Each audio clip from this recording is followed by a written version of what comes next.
حضرت ابو سعید خضری رضی اللہ عنہ یہ فرماتے ہیں کہ نبی علیہ السلام نے فرمایا لا تسبوا اصحابی، میرے صحابہ کو برا بلا مت کہو۔ یہاں میں ایک بات عرض کر دوں، اہل سنت والجماعت پوری دنیا کے اندر اہل سنت والجماعت وہ شوافے ہوں، مالکیہ ہوں، احناف ہوں یا حنابلہ ہوں، یہ تمام کے تمام جو لوگ ہیں یہ اہل سنت والجماعت میں شامل ہیں۔ الحمدللہ اتنا اعتدال اہل سنت والجماعت کے اندر ہے کہ صحابہ کرام کا ان کے ہاں مقام اور مرتبہ تو ہے، کسی کا مقام زیادہ کسی کا کم، لہٰذا اہل سنت والجماعت کے نزدیک تمام صحابہ کرام کی جو کیٹیگری بنی ہے وہ یہ بنی ہے کہ جو فتح مکہ سے پہلے مسلمان ہوئے وہ زیادہ فضیلت والے ہیں بنسبت ان صحابہ کے کہ جو فتح مکہ کے بعد میں مسلمان ہوئے۔ پھر جو فتح مکہ سے پہلے مسلمان ہوئے ان میں سے سب سے زیادہ مقام اور مرتبہ ان صحابہ کا ہے جو غزوہ بدر میں شریک ہوئے تھے۔ کتنے تھے وہ؟ 313۔ یہ جو جملہ بولا جاتا ہے نا 3 نہ 13، یہ بھی روافظ کی طرف سے پھیلایا گیا ہے، نہ 3 میں نہ 13 میں، تو ہے کون نہ 3 میں، یہ روافظ کی طرف سے پھیلایا گیا ہے، اس سے اشارہ ہوتا ہے 313 کی طرف کو۔ کچھ جملے اس طرح پھیل جایا کرتے ہیں، نہ 3 میں نہ 13 میں، یہ نہیں بولنا چاہیے۔ 313 سب سے زیادہ مقام ان کا، ان 313 میں سے سب سے زیادہ مقام اور فضیلت وہ حاصل ہے حضرات عشرہ مبشرہ کو۔ یہ لکھا ہوا ہے ابو بکر، عمر، عثمان، علی، عبد الرحمن بن عوف، ابو عبیدہ بن جراح، سعد بن ابی وقاص، سعید بن زید، حضرت طلحہ، حضرت زبیر رضی اللہ عنہ۔ یہ عشرہ مبشرہ صحابہ وہ ہیں کہ جن کو اللہ کے رسول نے دنیا میں ہی جنت کی بشارت دی کہ یہ جنتی ہیں۔ پھر ان 10 میں سے سب سے زیادہ فضیلت خلفائے راشدین کو ہے، ابو بکر، عمر، عثمان، علی۔ پھر ان 4 میں سب سے زیادہ فضیلت وہ حضرت ابو بکر رضی اللہ عنہ کو ہے۔ یہی وہ جملہ کہ افضل البشر بعد الانبیاء، کہ انبیاء کے بعد سب سے زیادہ فضیلت والے وہ ابو بکر ہیں۔ وہ کون ہیں؟ ابو بکر ہیں۔ تو اہل سنت والجماعت کے ہاں یہ مراتب اور یہ فضیلت کا مقام اور مرتبہ تو ضرور موجود ہے، لیکن الحمدللہ میں آج یہ ایک دعویٰ کرتا ہوں اور خاص طور پر میرا یہ پیغام انجینئر محمد علی مرزا صاحب کے لیے ہے کہ مجھے اہل سنت والجماعت کے کسی ایک عالم، مفتی، کسی ایک محدث، کسی ایک مفسر اس کا قول یا اس کے الفاظ جو اس نے اپنی کتاب میں اپنی تحریروں میں نقل کیے ہوں، مجھے کوئی ایک جملہ ایسا دکھلا دو جس سے کسی ایک صحابی کی بھی گستاخی سامنے آتی ہو۔ خاص طور پر اہل سنت والجماعت کے نزدیک الحمدللہ آل رسول اور اہل بیت کے حوالے سے کوئی ایک ایسا جملہ ہمیں دکھلاؤ یا ہمیں سنواؤ کہ کسی ایک کی طرف سے ہم نے یا ہمارے اکابر نے یا ہمارے اسلاف میں سے کسی ایک نے آل رسول، اہل بیت میں سے کسی ایک کی کوئی ایک گستاخی کی ہو، ہمارے سامنے لا کر دکھاؤ۔ تقابل ہم نے کبھی نہیں کیا۔ ہمارے نزدیک کل صحابہ عدول، تمام کے تمام صحابہ کیا ہیں؟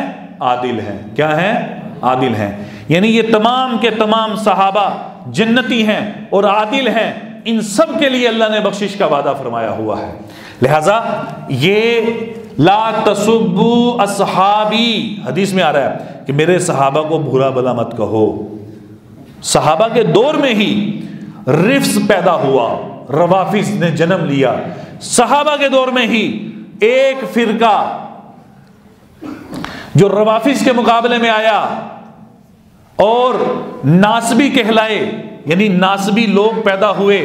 کچھ لوگ حضرت علی کرم اللہ وجہ، حضرت مولا علی علیہ السلام، ہم بھی کہتے ہیں علیہ السلام، تم کیا کہو گے کہ حضرت مولا علی کرم اللہ وجہ کو برا بلا کہنے میں لگ گئے، اور وہ تھے ناسبی۔ وہ کون تھے؟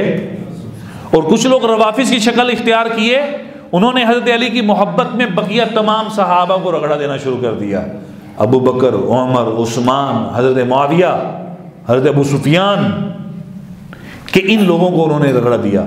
میں سلام پیش کرتا ہوں اس بھری مجلس کے اندر مولانا عطا اللہ بندیالوی صاحب کو کہ انہوں نے بڑی جرت کے ساتھ یہ بات برملا طور پر پوری قوم کے سامنے پیش کی کہ ان کو جب یزیدی کہنا شروع کیا گیا کہ یہ یزیدی ہیں، یہ یزیدی ہیں، انہوں نے کہا کہ سنو، ہم یزیدی نہیں ہیں، ہم یزید کو ڈیفینڈ نہیں کرتے، ہم نے کبھی یزید کو ڈیفینڈ نہیں کیا، لیکن تم یزید کو رگڑا دیتے ہوئے تمہارا رخ ہوتا ہے حضرت معاویہ کی طرف، ہم تمہیں حضرت معاویہ کی طرف جانے سے روکیں گے۔ تم جو حضرت معاویہ، یزید کا سہارا لے کر تم حضرت معاویہ کو رگڑا دینا چاہتے ہو، یہ ہم کبھی نہیں ہونے دیں گے۔ معاویہ کون؟ قاتب وحی۔ کون ہے؟ اور عجیب بات یہ ہے کہ سیاسی لوگ میری بات کو محسوس نہ کرنا، میں نے اپنی زندگی میں مذہبی لوگوں کے اندر جو اپنے آپ کو مذہبی اسکالر کہلاتے ہیں، میں نے اپنی زندگی میں مذہبی اسکالروں میں سے یو ٹرن جتنا میں نے انجینئر محمد علی مرزا کو لیتے ہوئے دیکھا اتنا کسی کو نہیں لیتے ہوئے دیکھا۔ یہی انجینئر مرزا اس حدیث کو بخاری شریف نے نقل کیا ہے کہ امام بخاری فرماتے ہیں ان ابی سعید خدری رضی اللہ عنہ قال قال النبی صلی اللہ علیہ وسلم لا تسبوا اصحابی فلو ان احدکم انفق مثل احد ذهبا ما بلغ مد احدهم ولا نصفا۔ یہ انجینئر نے روایت نقل کی اور کہتا ہے کہ بخاری ماضی کے اندر کہنے کہ بخاری شریف کی روایت ہے کہ میرے صحابہ کو گالی نہ دو، برا بھلا مت کہو، اس لیے کہ ان میں سے کسی ایک نے اگر تم میں سے کوئی ایک احد پہاڑ کے برابر سونا صدقہ کر دے، کس کے برابر؟ احد پہاڑ کے برابر سونا صدقہ کر دے، اس کو وہ ثواب نہیں ملے گا جو کسی ایک صحابی کو 3 پاؤ جو یا گندم یا اس کا نصف، یعنی 3 پاؤ کا نصف کیا ہوگا؟ 1.5 پاؤ، یعنی 1.5 پاؤ کے قریب جس صحابی نے گندم یا جو کو صدقہ کیا، اور اس کے مقابلے میں تم میں سے کوئی ایک بندہ احد پہاڑ کے برابر صدقہ کر دے، اس کا مقابلہ نہیں کر سکتا۔ تو یہ روایت انجینئر محمد علی مرزا صاحب بیان کرنے کے بعد کیا کہتے ہیں کہ جو صحابہ کرام کے بارے میں بکواس کرے گا یا امیر معاویہ ابو سفیان کے بارے میں بک کرے گا، ہم ان کے منہ بند کریں گے۔ یہ انجینئر صاحب کا بیان موجود ہے۔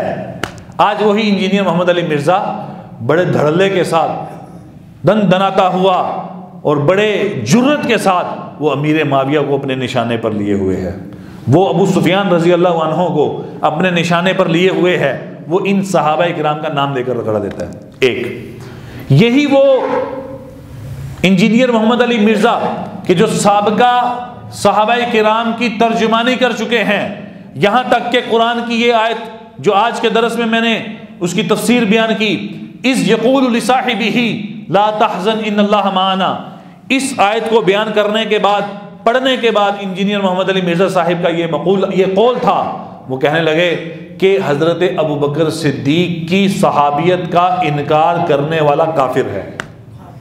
حضرت ابوبکر صدیق کی صداقت، صحابیت کا انکار کرنے والا وہ کافر ہے۔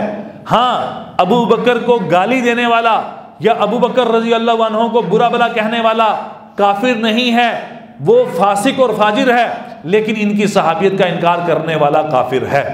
یہ انجینئر صاحب فتویٰ دے چکے ہو آپ، اور آج وہی انجینئر محمد علی مرزا صاحب نے یو ٹرن لیا اور اپنے اس قول سے رجوع کر کے ابو بکر رضی اللہ عنہ کے بارے میں کہتا ہے کہ اگر ان کی صحابیت کو کوئی نہیں مانتا تو آپ کسی کو کافر نہیں کہہ سکتے، کسی کے بارے میں آپ کفر کا حکم نہیں لگا سکتے۔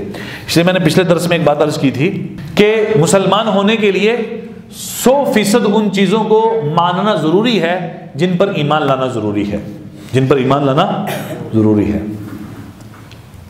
کافر ہونے کے لیے ان تمام چیزوں کو، ان تمام چیزیں جن پر آپ ایمان لائے ہو، ان تمام چیزوں کا انکار ضروری نہیں ہے، بلکہ کسی ایک چیز کا انکار کوئی کر دے گا وہ بندہ کافر، وہ بندہ کیا ہے؟ کافر ہے۔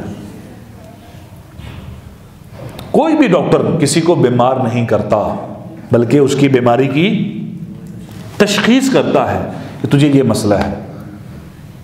اگر کوئی بندہ یہ حکم لگا دے کہ ڈاکٹر خالد نے میری بیگم کو بیمار کیتا ہے، تو یہ اس کی عقل ماری گئی ہے۔ ڈاکٹر خالد نے تو بتایا ہے کہ اس کے اندر یہ بیماری ہے، اور نہیں ڈاکٹر صاحب بالکل ٹھیک تھی یہ، آپ کیسے کہہ رہے ہو کہ اس کو یہ بیماری ہے؟ گھریں یار اس کی علامات بتا رہی ہیں، اس کی علامات بتلا رہی ہیں۔ تو کوئی بھی مولوی یا مفتی شریعت کسی کو کافر بناتی نہیں ہے، بلکہ اس کے اندر موجود کفر کی تشخیص کرتی ہے کہ تیرے اندر یہ کفر ہے، اس کی علامتیں یہ ہیں، اس کی علامتیں یہ ہیں۔